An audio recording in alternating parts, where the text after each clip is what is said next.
There will be a 20 seconds delay, you know that. Okay. You would have told me, but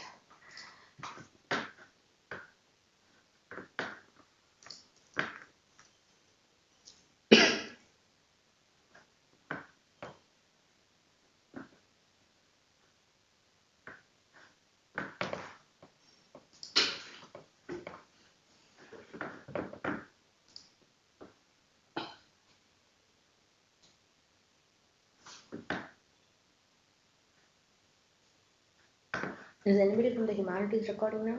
No. No. That professor is from civil engineering. So,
you didn't expect this, did you? I was thinking who would be a good fit for this position today, and two students came to my mind.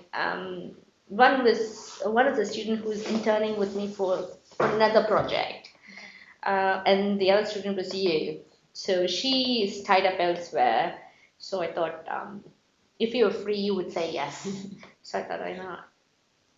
Because you're going to be involved in this kind of thing come the next term, right? For part of modern Indian writing and translation. That's the course which is going to be offered by me, and you and the other two are going to be TA on that course. And we'll do one live recording for that course too, towards the end of it. So sometime in April, right? So we'll be doing a live recording for that. So this will give you a sense of how things are run. So these are some of the questions which were part of the assignment, right? And the student has asked me clarifications on those two assignment questions. So we give them multiple choice questions like this. So you, Sanchar, and Shweta will be preparing questions like this for our short stories, right? So multiple choice questions.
The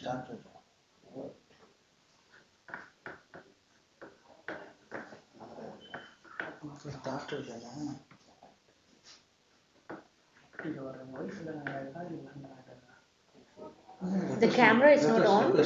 Camera is on.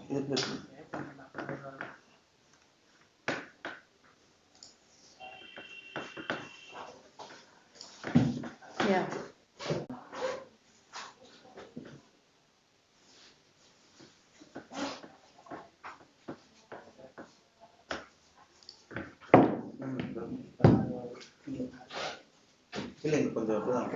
Network is very bad. Okay. Okay. Camera is on. Can we speak now? Yeah. Okay. Hello and welcome to this live session on short fiction in Indian literature. I have a couple of students from a set of students who have registered for this course. So I'll begin with questions regarding the assignment. A student has asked for clarifications with regard to two questions. Let me read out the question and then I will respond to her doubt. The Shroud is said to be an unsettling portrayal of the harshness of caste discrimination in rural India. Which are the instances which bring out this feeling of unsettlement throughout the story? So, this is the assignment question, and we have three options. Madhav and Gisu being too lazy to tend to Budya as she lies screaming in pain. Madhav and Gisu drinking and eating using money meant for Budya's shroud. Madhav being concerned about potatoes than his wife suffering an imminent death. So these are the three options offered, and the accepted answers are all three of them. So all three aspects which have been mentioned as part of these options are implicated in the unsettling portrayal of the harshness of caste discrimination in rural India. So the student has asked how option 1, Madhav and Gisu being too lazy to tend to Vidya as she lies screaming in pain, could be seen as a portrayal of the harshness of caste discrimination in rural India.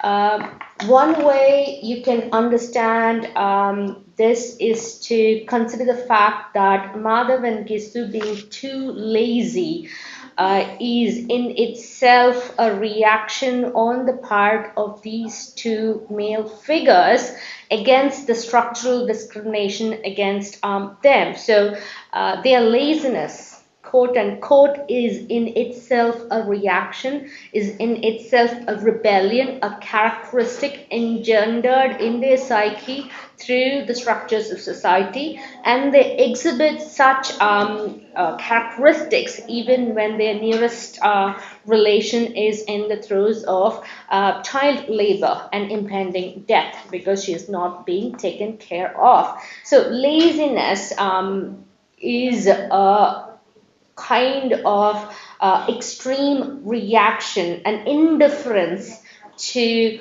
all kinds of life events is a characteristic brought about by the way the society is structured against figures such as Madhav and Gisu. So that is my response. So their attitudes, their indifference, their laziness, their resistance to look after Buddha is a kind of mental condition, an abnormal mental condition, an unsettling mental condition brought about by the way life is for them.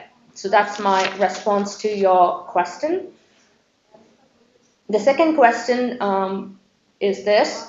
The assignment question is this. I'm reading the assignment question. Gizu and Madhav can be seen as resisting the hierarchical structure of exploitation in the village. Which of the below incidents can be seen as evidences supporting this argument? Option 1, Gisu and Madhav slacked off in any work they were hired to do. They lived off potatoes and sugarcane from other people's fields, eating the potatoes while it was burning hot. Accepted answers are option 1 and 2, that is, Gisu and Madhav slacked off in any work they were hired to do. They lived off, option two is lived off potatoes and sugarcane from other people's fields. So the question from the student is, how merely eating potatoes and sugarcane from other people's field can be seen as resisting the hierarchical structure of exploitation in the village? It's a very uh, reasonable question to ask, but there's a very simple answer to this question. You are not meant to steal from other people's fields. Those are the rules, right? Your fields are your fields, the neighbor's fields are the neighbor's property.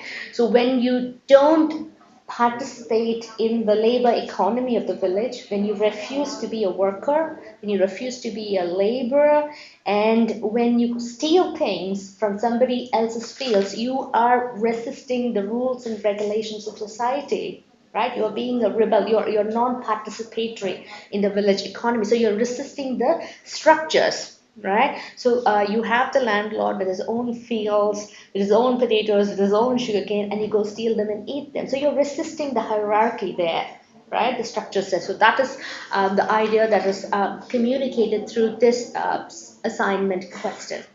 So hopefully that clarifies your doubts there. And let me move on to other questions which have already come through. There is a faculty who would like to know about the essay type questions. The faculty seeks some questions that can be used as models. So, for example, in terms of the story Shroud, one of the questions could be, how is the title justified? Right? What is the significance of the title of this story?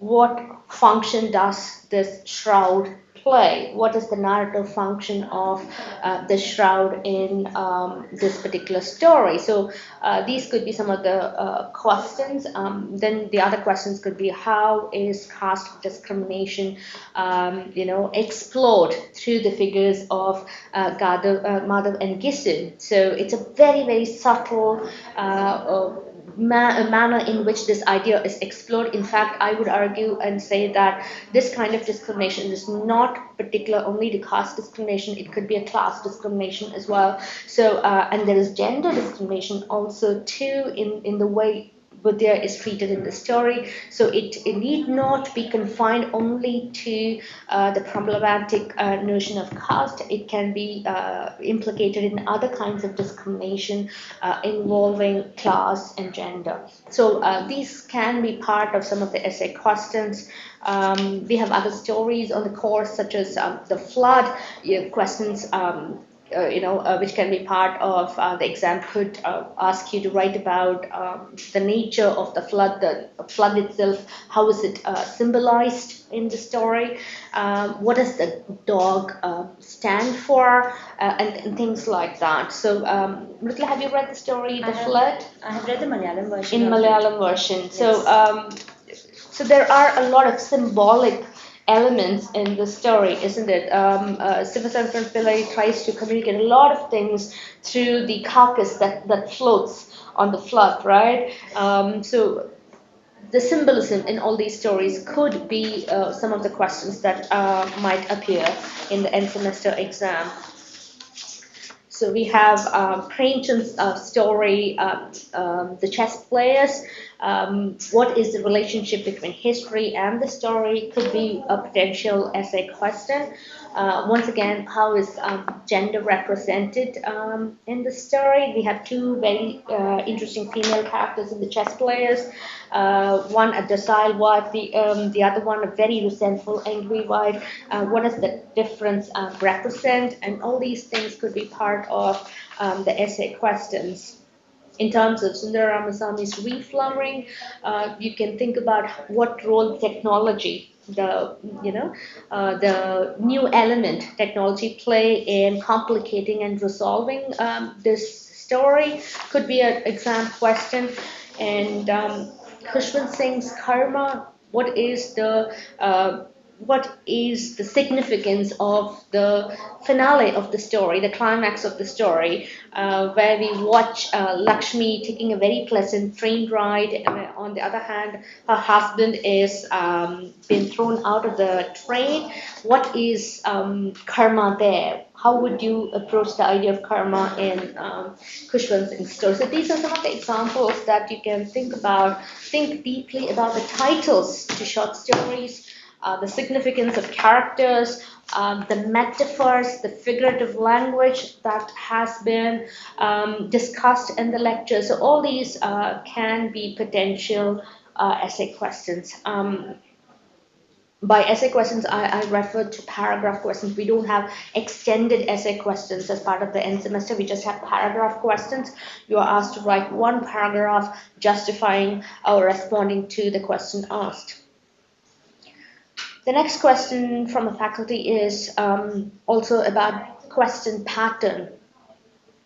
So we have multiple choice questions, MCQs. You would be asked to pick the best right answer. That's the guideline. And we have true or false questions. You pick the right response to the particular question.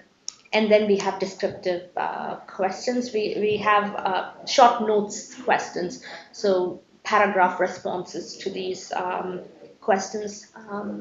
This largely forms the pattern of the end semester exam. But in terms of paragraph questions, my request is please respond to the question. Don't just summarize the story, because usually that's what happens whenever there is a question about a particular story, be it the flood.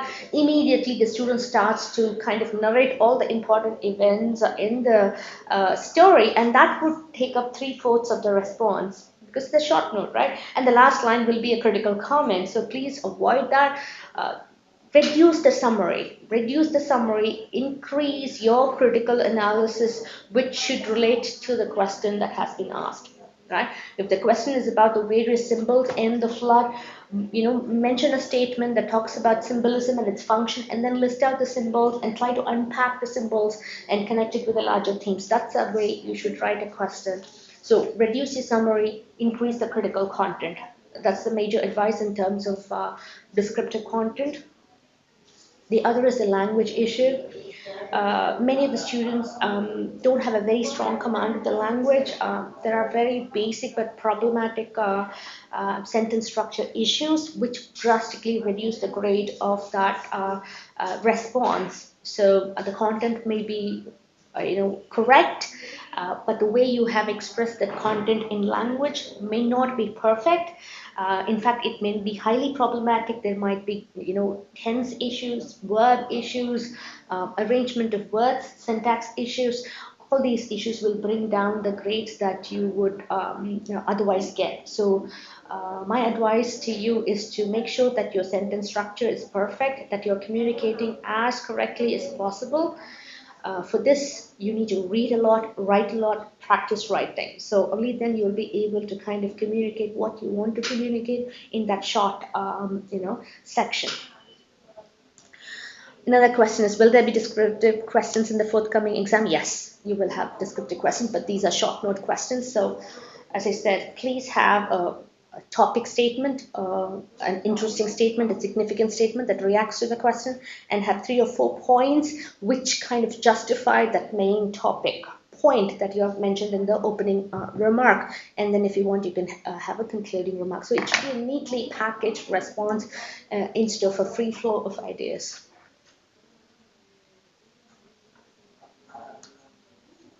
Okay, let me see what the other questions are, which have just come through.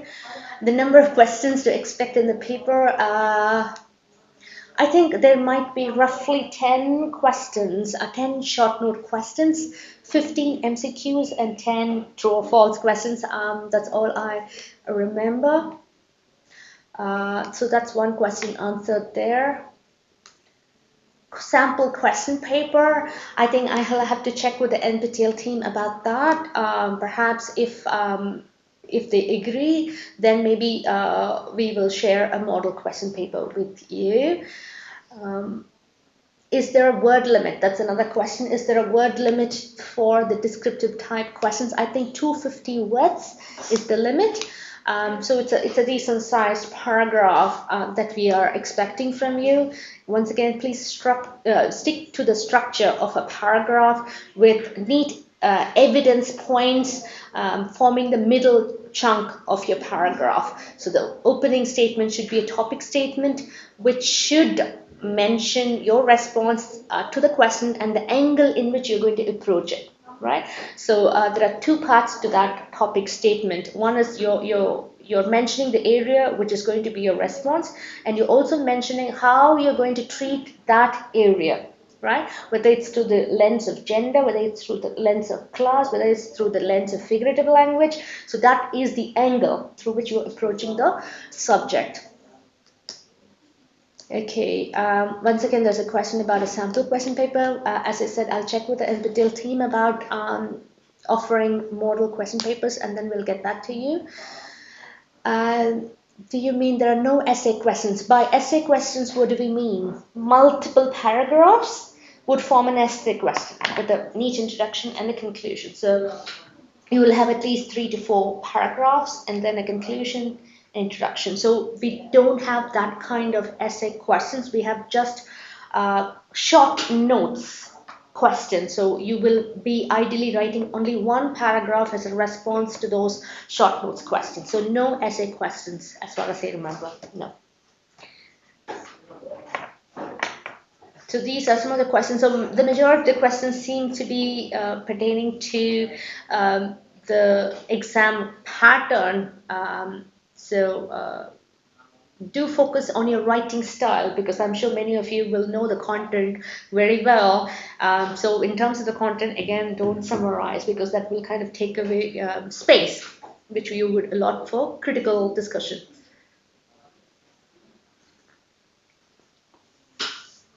Okay, let's talk about the stories while the questions come through.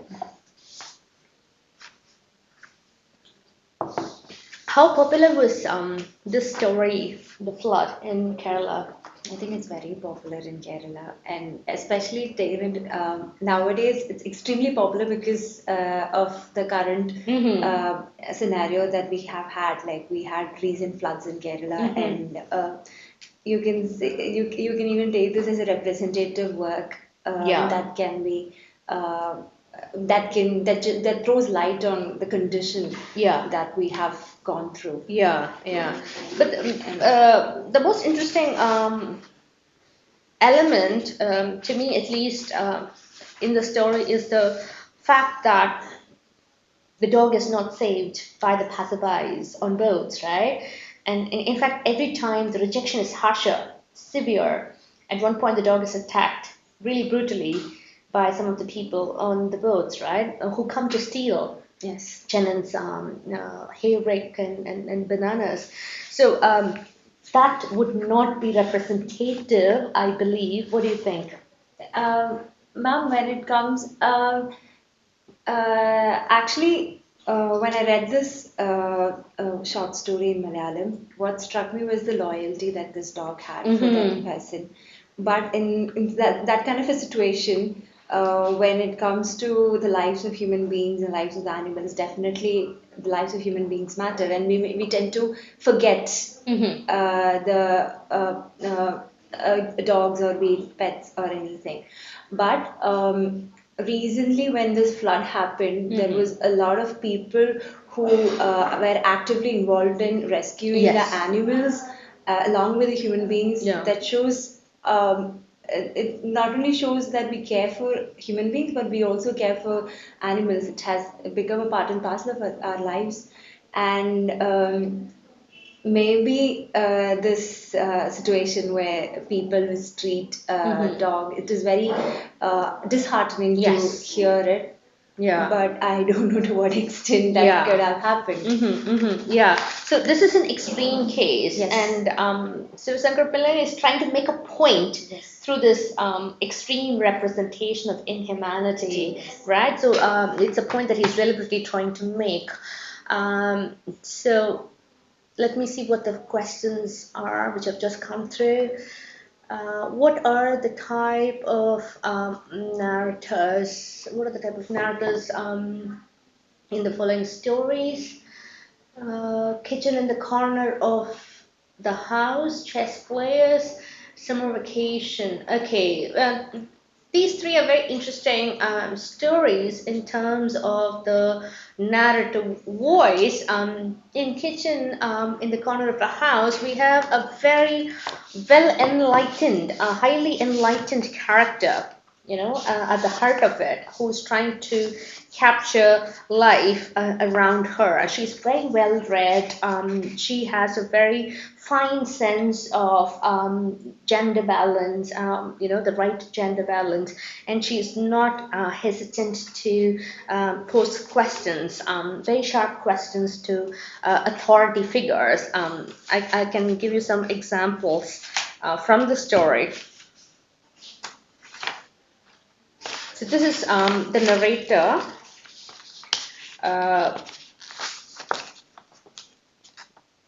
Meenakshi, and in fact we see the story through Meenakshi's eyes.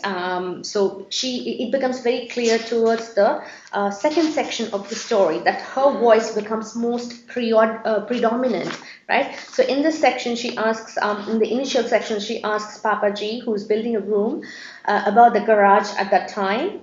So she says, why don't you extend the veranda outside the kitchen? Because the kitchen is so small, squashed in a corner. It's very, very uncomfortable to the women who are working in it. It's dark, it's damp. So she's asking Papaji, the senior most patriarch of the house, if you widen it, then we could have some chairs out there.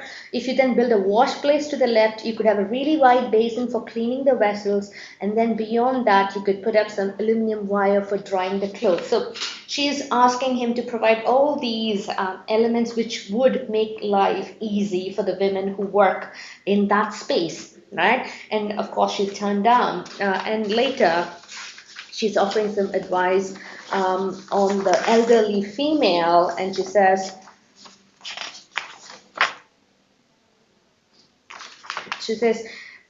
Gigi, no strength comes to you from the kitchen. You don't get any strength from that kitchen, nor from that necklace, nor bangle, nor headband, nor forehead jewel.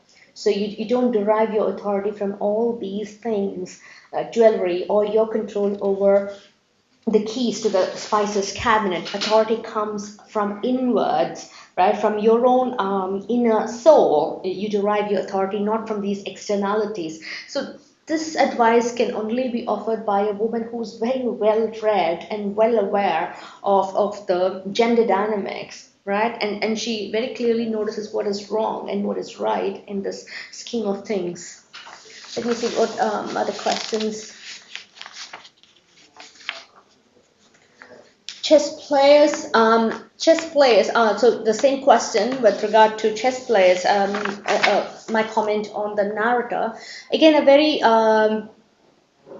clever narrator, I would say, in terms of the chess players. So the narrator makes it seem as if the problem to the condition of India, the condition of corrupt Lucknow, seems to be within the aristocrats. So if the aristocrats somehow redeem themselves, then things would be fine. The British invaders would be easily defeated if the aristocrats are conscious of what is right and wrong. So that is the perspective that is offered through chess players. But if you kind of put this story alongside historical documents of the period, then we understand that the problem is perhaps not limited to just these aristocrats. There are other issues which are complicating the state of affairs, which ultimately lead to the fall of Lucknow, or Oudh as it was known then. So the narrator somehow steers us to think about the story in particular ways, right? So the narrator's voice is pretty crucial.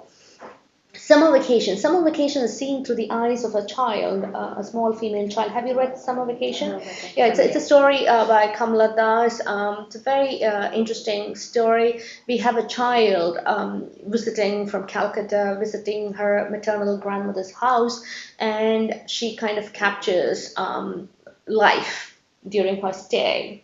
And we can see, that she is somehow shocked by how life is led in rural pockets, and she also tries to bring in, some kind of fairness when the grandmother is dealing with underprivileged children. So it's a story through the eyes of the child. Therefore, we also see or sense the bewilderment that a child experiences, and because a child does not grasp very clearly the dynamics of an adult world, so she's lost at moments. She doesn't know why a particular servant is talking to her in a particular way, in a very, very servile way. But then we know, as readers, we know that she is going to be the next heir to that matrilineal household, which is why the servant is currying favor with the new heir. So the child is at times lost, and it feels realistic to see that loss of perspective, right? So all these narratives are pretty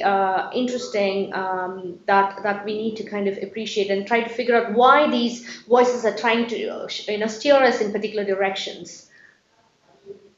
Okay, also, will there be a set time limit per question or per section? I think that question has to be posed to the NPTEL team. I will take note of that, and maybe if there is a set time limit per question, I will make sure that it is put up in the announcement section on the dashboard, on the course dashboard. Um, the time duration of exam. Uh, the time duration of exam is, I think it's about 3 hours. But again, I'll ask the NPTEL team to confirm this. It's a 3 hour exam as far as I know. What is the social status in the kitchen in the corner of the house, middle class or upper middle or upper class? Okay, it's an upper class household. The household that we see in a kitchen in the corner of the house, they're very well off.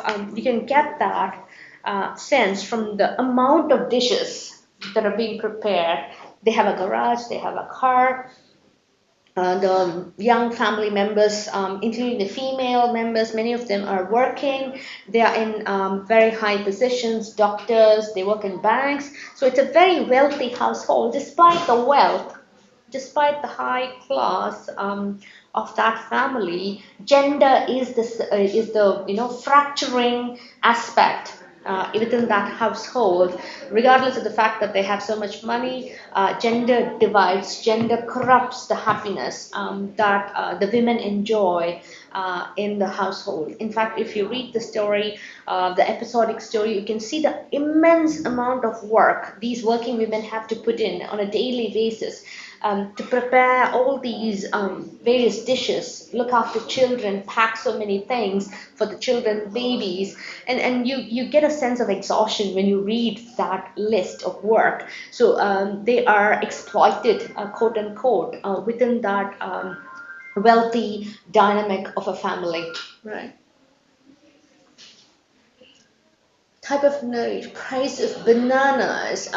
Again, the price of bananas is a kind of a, it's a mock, sarcastic story. We see the story through the eyes of a painter, a man who sketches, right? And he's a professional, and he sketches things with his own style of perceiving ideas. So it's a story which tries to get its punchline in the finale of the story. I'm going to read the last section. I took the only revenge I could take on this mean creature by drawing a caricature of him in the position in which I had seen him as he stood under the neem tree, supplicating to the monkey who had taken his cap away, and I passed it on to the other passengers. So the narrator, as I said, is an artist. So he has a very interesting way of looking at things, and he wants to take revenge on this trader, on this wealthy merchant by portraying a caricature of him as he's begging the monkey to return the cap, and he passes that caricature around, and the bureaucrat smiled while the six began to laugh out loud and were all for shaming the Seth by showing the cartoon to him, but I restrained them. I think he knew from the ease which arose after the cartoon had been passed around that a relaxed smiles were the index of his discomfiture. So you can see the last paragraph is totemic, is symbolic of the nature of the narrative. He's an artist. The best he can do to take revenge against the iniquities, the problems in society, is by drawing a sketch and passing it around. That's the best weapon that he has.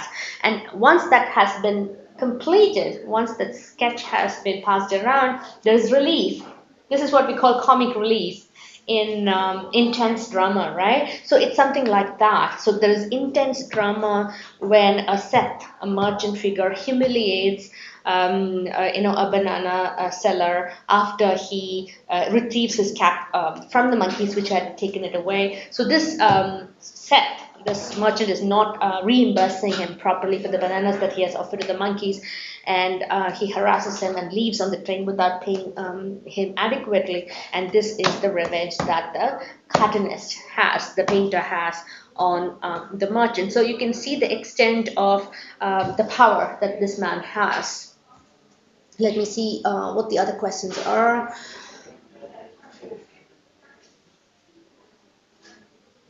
The question, can the women of Papaji's house be contrasted with the birds which visit? Yes, that's a fantastic question. The women of Papaji's house can be compared with the birds that visit the lake.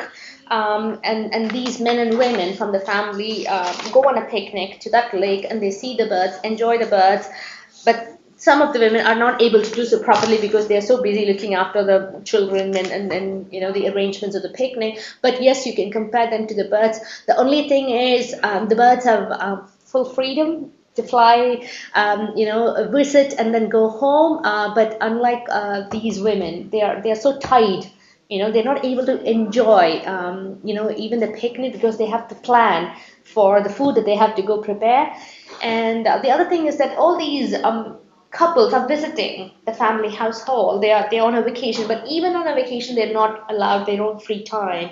So if you read the story, those things will become very clear. Maybe we can read sections from A Kitchen in the Corner.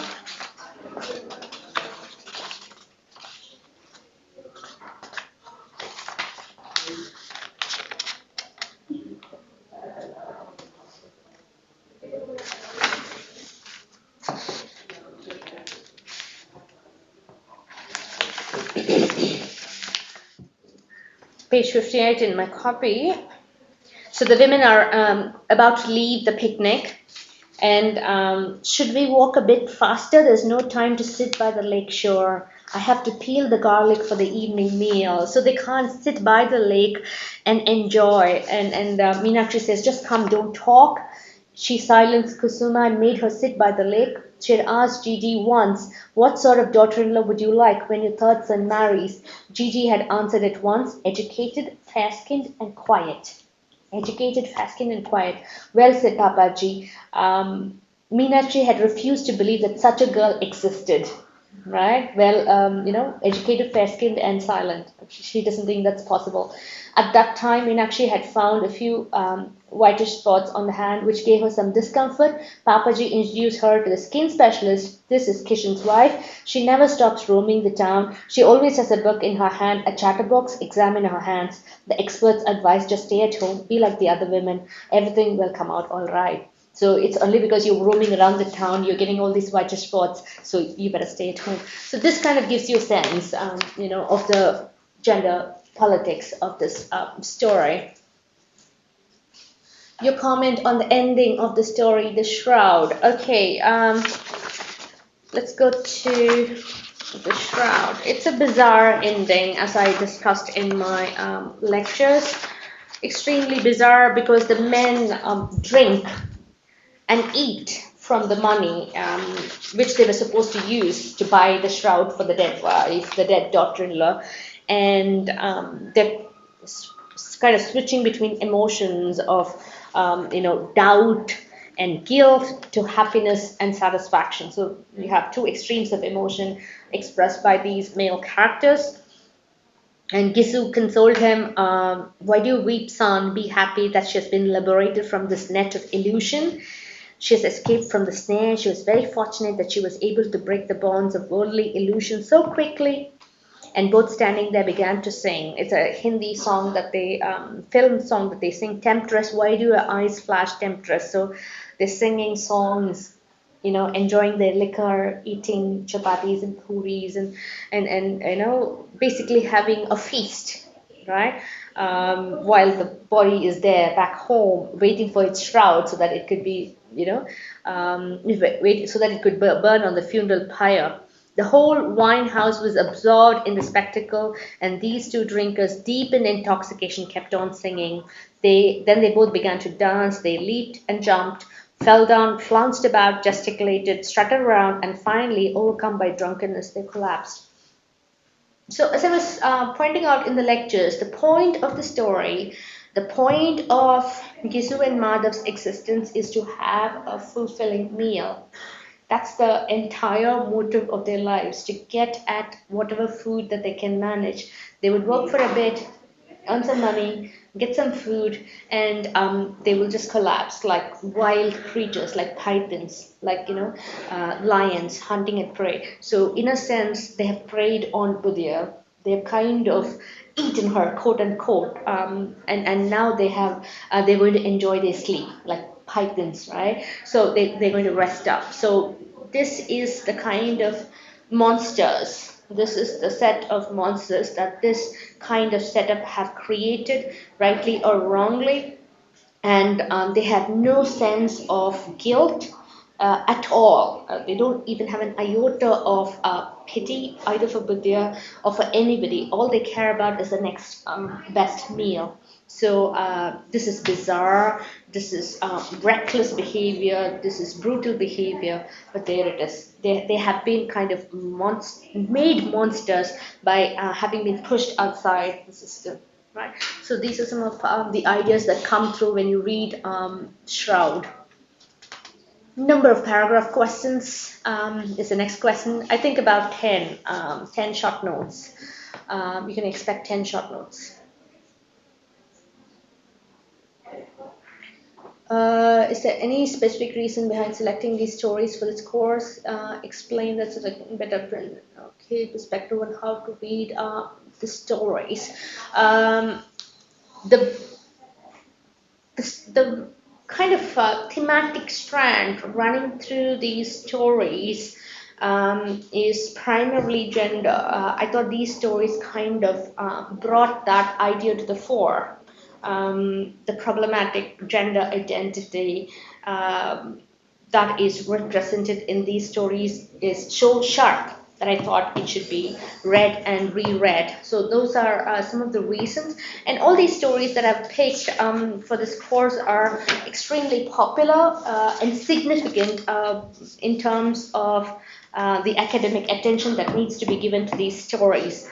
Be it Shroud, be it Kabbaliwala, be it Games at Twilight. Because Games at Twilight, we wouldn't usually see it as a story which needs to be probed from the point of view of gender.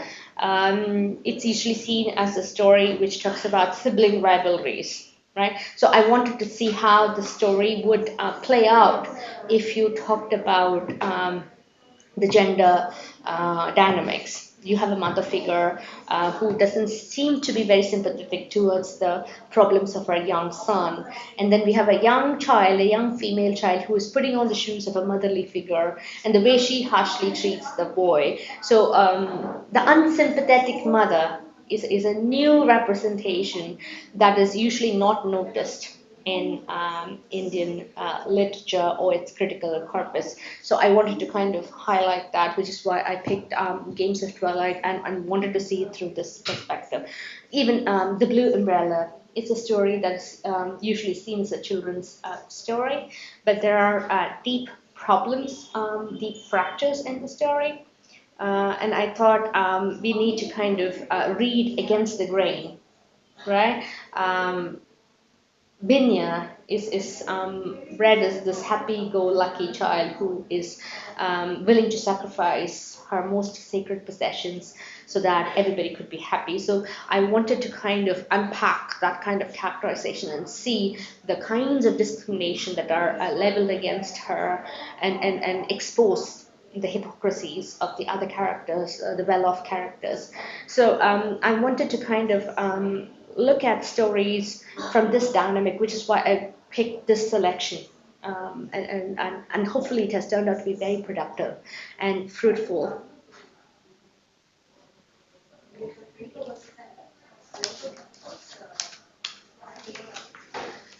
In the narrative voice in the chess players, summer vacation, and what's the other one? Shroud, is it? Flood. So these are all third-person narratives, but they are like the free indirect discourse, in the sense that you can see which character's voice is being focused on, right?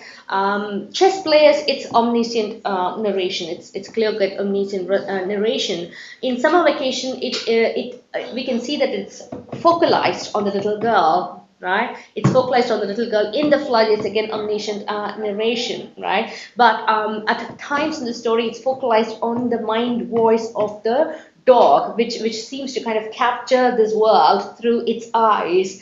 It can hear the chants of the Ramayana being, voiced, elsewhere. It can hear all these voices coming to him, and you can sense that the anchoring of the voice with respect to particular characters. So they are omniscient, and a kitchen in the corner of the house, they are omniscient to a certain extent, but you can see that Meenakshi's voice comes through as the story progresses.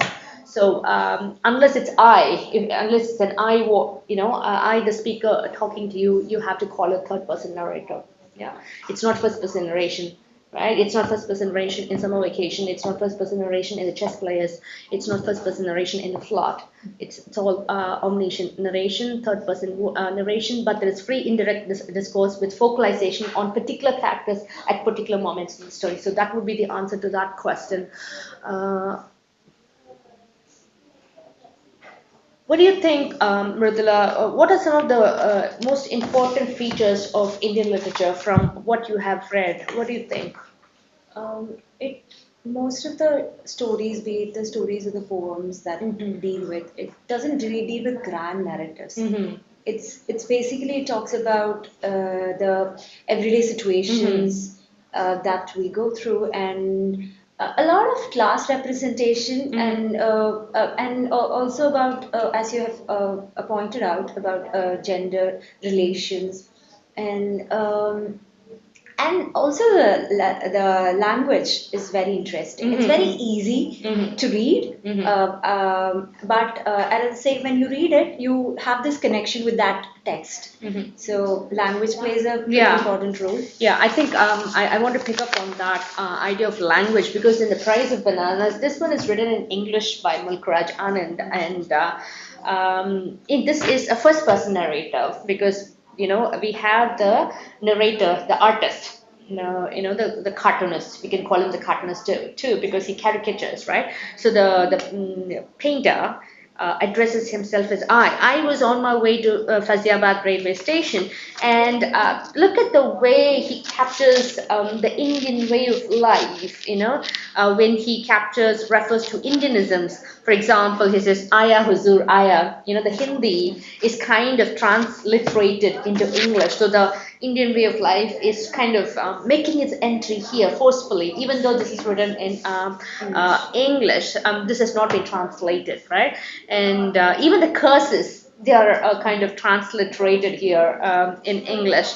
So it kind of gives a very visceral feel. You feel closer to that situation. I'll come down. The Hindustani is kind of brought in. So this is pretty all these are examples which take us back to that scene, the scene of that event. So language is important too. So sometimes we think that stories written in English don't capture the Indianisms, the Indian way of life, the regional flavors, but they do. It depends on the authors. who capture life as it was lived, as closely as possible. And Mukraj Anand does this beautifully here. So yeah, so you were talking about the class, you're talking about gender, you're talking about language. Yes, anything else? Um, what do I find good about this? Yeah, so let's go back to that question on class. Except for the chess players, which kind of deals with aristocrats, and games at twilight. Aristocrats, of course, a very high position is indicated through the aristocrats, and then games at twilight, it again indicates a very wealthy family, an elite upper class family, and then a kitchen in the corner of the house, a wealthy family. So, except for these stories, the majority, talk about really very poor people, ordinary people. So the humdrum of life, the everyday crises, and all these facts are captured. So you can say that Indian literature is kind of sympathetic towards the less privileged, the less well off, the ordinary and the regular, human beings that you can meet every day on the street. So it's kind of it's sympathetic towards that lot, right? So that aspect is there, and again, the oppressed character of the women is again highlighted in various ways. Obviously or very subtly, that idea is communicated through the representation of women in the stories that we read, right, across the nation. So that's pretty clear. So and we were talking about the Shroud. As I said, that story need not be confined to caste politics. It can apply to any two set of characters who are somehow disprivileged, underprivileged, who are marginalized by the structures of society. It need not pertain particularly to caste. It could apply to any other figure oppressed by the system. So the underprivileged, the underdogs. And in that regard, the boy in Games at Twilight is also symbolic of that. That's this youngest boy who's, deep down in that hierarchy, who's at the bottom of the rung, is representative of all these underprivileged characters, be it gender, female gender, or be it caste, be it poor figures, poverty-stricken figures, or be it indigenous people who are invaded by the British. That boy is representative of all these kind of downtrodden characters, right? I mean, a lot of emphasis is given on the raw human emotions, and there is the writers do not try to cover it up. Yeah. They just write it as it is, and that we know that these kind of emotions are prevalent, but we do not know how to give a shape to it, and the writers just give that to us. Yeah. When you read something, it is as if like we know that this is there. Yeah. And when you read it, we understand to what extent these emotions have an effect on us, and how we have forgotten to even unpack it. Yeah. Yeah, yeah. So I just wanted to comment on that, and I'll go back to that question which has just come through. You were talking about the raw emotions, right? I'm going to talk about the suppression of emotions, and I'll give you an example of that from the flood.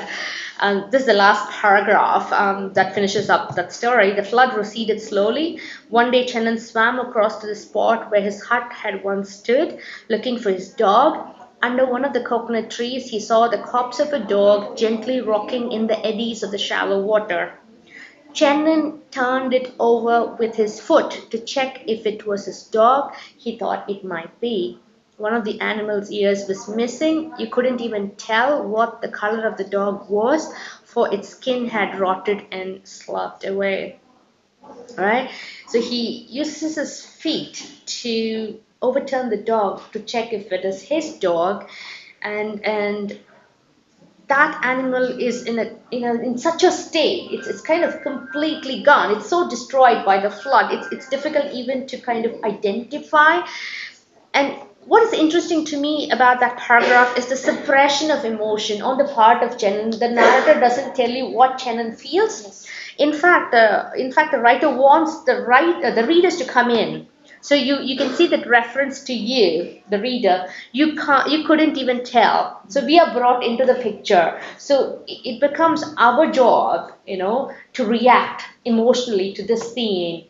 And the writer doesn't want to focus only on Chenan to express emotion. So it's the duty of us, the readers, to emotionally react. That if Chenan had perhaps reacted, our reaction would have been lesser. Ours would be subdued. So this is a very, very strategic moment in the story, I thought, for the writer to kind of suppress Chenan's emotion and allow us space to react, right? So it's a very, very interesting moment in the story. Gently rocking, the body is gently rocking in the eddies of the shallow water. It's as if the dog is in the cradle of the waters, being rocked to sleep by nature, right? After all these harsh experiences that the dog has undergone, it's being rocked by nature.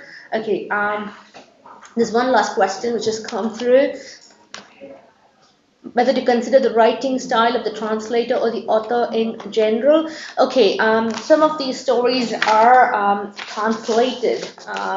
We have Sivasankaran Pillai's story, which has been translated from the Malayalam by O.V. Usha, and there are other works. The Chess Players is translated. Tagore's story, Kabuliwala, is translated. There are several translators.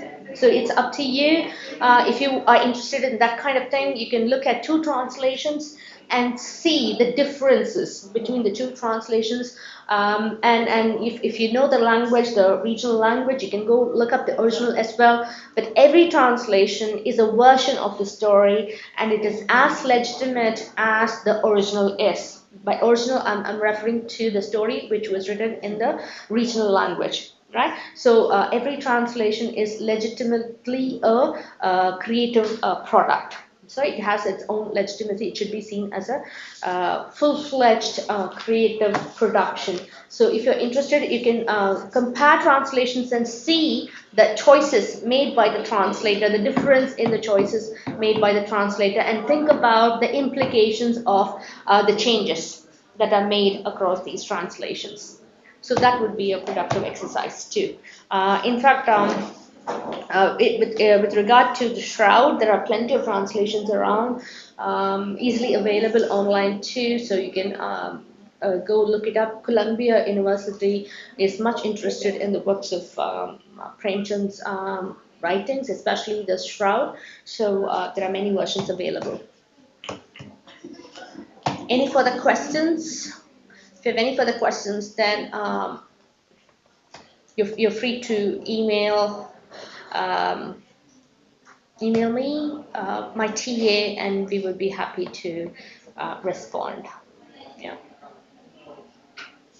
Shall we finish up? Yeah. Thank you for watching, and good luck for the exam.